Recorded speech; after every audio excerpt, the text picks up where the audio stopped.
নিলামে ৬.২ মিলিয়ন মার্কিন ডলারে বাংলাদেশি মুদ্রায় যা ৭২ কোটি টাকারও বেশি কেনা কলাটি খেয়ে ফেলেছেন ক্রেতা চীনা বংশোদ্ভূত ক্রিপ্টোকারেন্সি ব্যবসায়ী জাস্টিন মুন।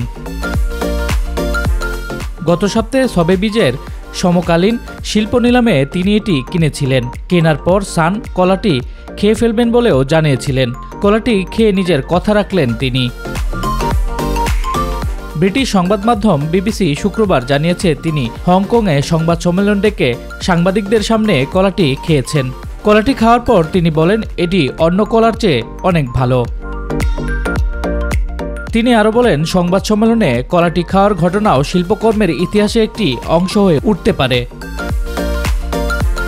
অবাক করা তথ্য হল, নিউ ইয়র্কের ম্যানহাটন শহরের এক বাংলাদেশি ফল ব্যবসায়ীর কাছ থেকে মাত্র ৩৫ সেন্ট ৪২ টাকায় কলাটি কেনা হয়। বিক্রেতা তখন জানতো না যে তার দোকানের একটি কলা কয়েক হাজার গুণ বেশি দামে বিক্রি হতে যাচ্ছে।